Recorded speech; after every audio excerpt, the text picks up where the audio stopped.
की modern technology के दौर में जिन चीज़ों का जिक्र होता है उनकी चर्चाएं कहीं ना कहीं आपको अपने वेद पुराणों में मिल ही जाएगी। तो इतिहास के बारे में नई पीढ़ी को जागरूक करने के लिए उत्तर प्रदेश नोएडा में बनाया गया है वेद वन पार्क। ये भारत का पहला वैदिक थीम पार्क है, जहां पर ना ही सिर्फ आपको वेदों के बारे में जानकारी मिलेगी, बल्कि साथ ही साथ उन वेदों में जिक्र किए गए पेड़ पौधे और औषधि के बारे में भी आपको यहाँ जानकारी मिलेगी। So welcome to India's first Vedic theme park in Noida.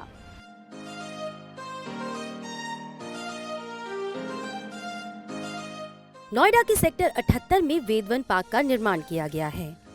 Uttar Pradesh के मुख्यमंत्री योगी आदित्यनाथ जी ने इस पार्क का उद्घाटन किया है। 22 करोड़ की लागत से वेद वन पार्क को तैयार किया गया है, जिसमें वेदों की जानकारी दी जाएगी।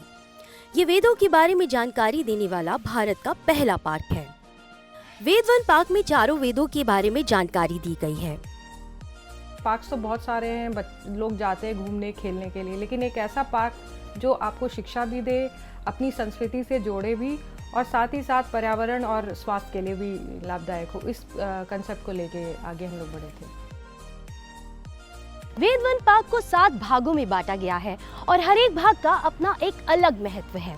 और सिर्फ वेद ही नहीं, बल्कि वेदों में जिन पेड़ पौधे और औषधियों का जिक्र किया गया है उसके बारे में भी आपको यहाँ पर काफी जानकारी मिलेगी।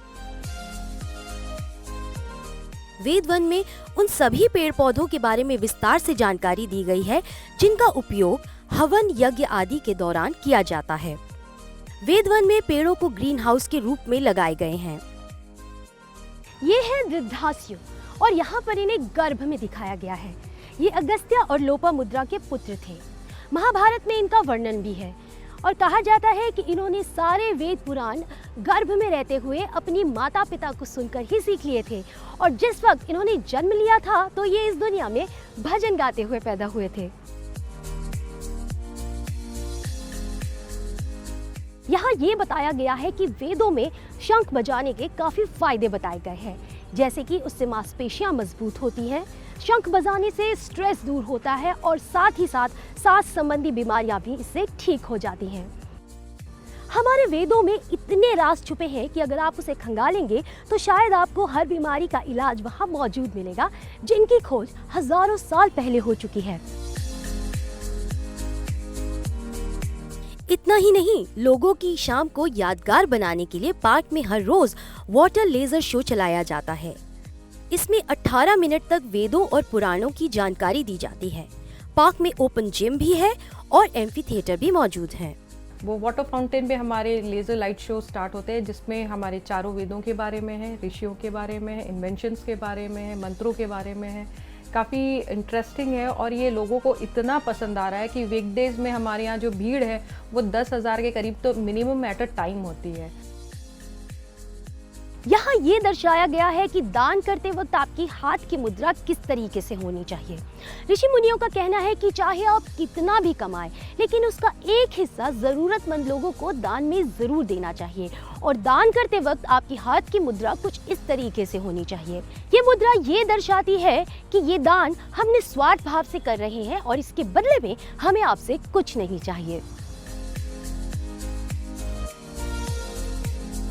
जैसा कि हम सभी लोग जानते हैं कि देवों के हिस्से समुद्र मंथन में अमृत आया था और राक्षसों के हिस्से विष, लेकिन उसके अलावा भी 12 चीजें थी जो समुद्र मंथन में बाहर आई थी। उन सभी चीजों को इस दीवार पर दर्शाया गया है, जैसे अप्सरा रंभा, अश्वमेघ घोड़ा, कामधेनु गाय, शंख इत्यादि। उन सभी चीजों को बताने के लिए यहाँ पर उस दीवार पर उसे बड़े ही दिलचस्प अंदाज में लगाया गया है।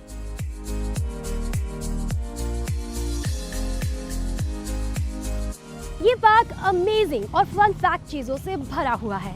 यहाँ दिखाई देगी आपको एक दिलचस्प ऋषि मुनि की स्कल्पचर। ये स्कल्पचर को अगर आप साइड से देखेंगे तो आपको ये पूरा नजर आएगा, और जैसे जैसे आप धीरे धीरे स्कल्पचर के सामने आएंगे ये गायब होता चला जाएगा। यहाँ महर्षियों के जीवन से संबंधित घटनाओं को दर्शाने की पूरी कोशिश की गई है। कहा जाता है कि महर्षि अगस्त्य ने समुद्र का सारा जल पी लिया था। तो यहाँ आप देख सकेंगे महर्षि अगस्त्य जी की प्रतिमा और उसके सामने एक तालाब, और उन्हें पानी पीते हुए दिखाया गया है। यहाँ दिखाया गया है गुरुकुल, यानी उस जमाने के स्कूल्स। उस समय पर गुरुओं को सुनकर ध्यान लगाकर वेदों का ज्ञान सीखा जाता था। और ये है महर्षि वशिष्ठ जी का गुरुकुल, जहां हमारे भगवान श्री राम ने शिक्षा ग्रहण की थी।